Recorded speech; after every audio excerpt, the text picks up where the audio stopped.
राग को न साजु न बिरागु जोग जाग जिए, काया नहीं छाड़ दे के ठाठी बेकू ठाट को। गोस्वामी जी ने कवितावली में लोक और परलोक दोनों को सुधारने वाली, हर एक की बिगड़ी बनाने वाली अद्भुत युक्ति को प्रतिपादित किया है, जिसे श्रवण कर हम आप भी निश्चित अपनी इहलोक अर्थात सांसारिक कामनाएं और परलोक राम मिलन की अभिलाषा को पूर्ण कर सकते हैं। जय श्री हरि। पूज्य गुरुदेव के चरणों में बारंबार प्रणाम। सभी नामनिष्ठ साधकों को जय जय श्री सीताराम।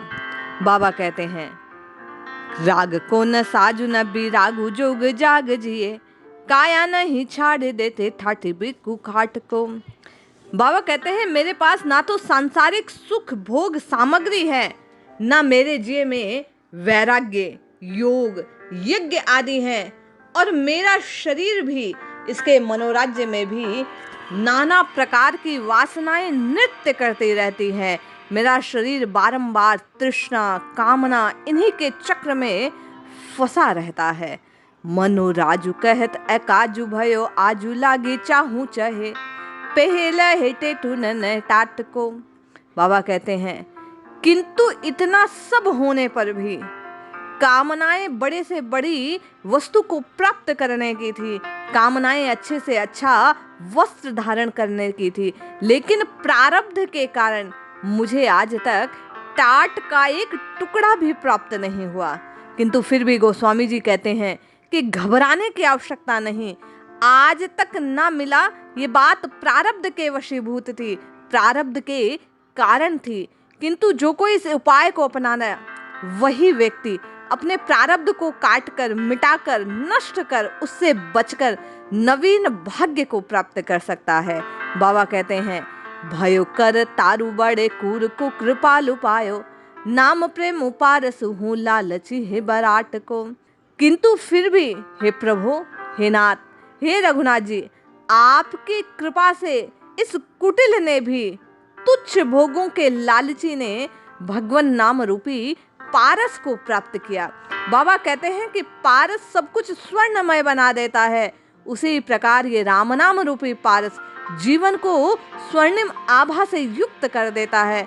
हर कष्ट को मिटाकर जीव को केवल और केवल तात्कालिक ही नहीं, पारलौकिक सुखों को भी प्रदान कर देता है। तुलसी बनी है राम रावरे बनाए ना तो, धोबी कैसो करू न घर को न घाट को। बाबा कहते हैं, केवल और केवल रघुनाथ जी की कृपा से राम राम राम राम ये नित्य प्रति श्रवण करने से, वदन इसी केवल और केवल इसी नाम का उच्चारण करने से मुझ जैसे का, जैसे धोबी का कुत्ता न घर का न घाट का होता, उसी प्रकार यदि राम नाम का अवलंबन आश्रय मैंने नहीं पाया होता, तो मुझ सरी का जीव भी ना लौकिक कामनाओं को पूर्ण कर पाता, ना ही पारलौकिक कामनाओं को पूर्ण कर पाता, केवल प्रारब्ध के वशीभूत कष्टों को ही सहन करता। किंतु जब से राम नाम रूपी पारस जीवन में प्राप्त हुआ, मुझे लौकिक और पारलौकिक सभी कामनाओं की पूर्ति इस पारस से तत्काल सिद्ध हो गई। बाबा कहते हैं, ऊंचो मनु ऊंची रुचि भागु नीचो निपट ही, लोक रीति लायक न लंगर लबारू हो। इसका कारण क्या? बोले मन ऊंचा, रुचि भी ऊंची, परंतु भाग्य अत्यंत खोटा है। आप और मैं कामनाएं तो बड़े से बड़े, अच्छी से अच्छी, उत्तम से उत्तम वस्तु को पाने की करते हैं कि लेकिन प्रारब्ध जो पूर्व कर्मों का फल है, उसके वशीभूत हम और आप केवल और केवल खोटे सिक्कों को प्राप्त करने के अधिकारी हैं। बाबा कहते हैं कि लोक व्यवहार में आप और मैं कोई लायक नहीं, किंतु जब से नाम रूपी धन प्राप्त हुआ, आप और मैं सब कुछ पाने के योग्य हो गए। स्वार्थु अगम पर मारत कहाँ चली, पेट की कठिन जुग जीव को जवार हूँ। बाबा कहते हैं कि ये स्वार्थ भी अगम है, तो परमार्थ की तो बात ही क्या। पेट की कठिनाई अर्थात संसार में केवल भरण पोषण, अपने जीवन निर्वाह के लिए ही जीव समस्त क्रियाओं का निर्वाह करता रहता है। तात्कालिक सुख की प्राप्ति और उसी की प्राप्ति के प्रयासों में उसका जीवन बीतता रहता है, परमार्थ की ओर किसी का ध्यान नहीं जाता।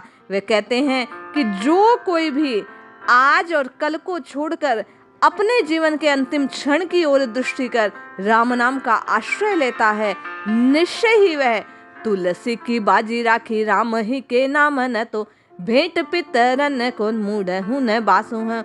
बाबा कहते हैं कि यदि आप और मैं नाम का आश्रय लेते हैं तो कुछ ना करते हुए, कोई चाकरी, कोई खान खोद ना करते हुए, कोई खेती ना करते हुए, कोई व्यापार ना करते हुए, केवल भीख मांगने वाले हम और आप धंधा पैसा ना करके भी राम नाम की बाजी को लगाकर अपने पितरों को यदि यह ना करें तो उनके ऋण से उऋण नहीं हो सकते। और जो कोई राम नाम इस धन का संचय कर लेता है, इसके आश्रय में आ जाता है, वे फिर उनकी कृपा से, पितरों की कृपा से, देवताओं की कृपा से, उन शक्तियों की, संपूर्ण ब्रह्मांडीय शक्तियां उसके सहायक बन जाती हैं। फिर उसका कोई बाल भी बांका नहीं कर सकता। बाबा बार बार कहते हैं कि प्रारब्ध को काटने वाली, कष्टों को मिटाने वाली यदि कोई युक्ति है तो वो केवल और केवल राम नाम है। इसलिए राम रटो राम, निश्चित कल्याण होगा। जय श्री हरि।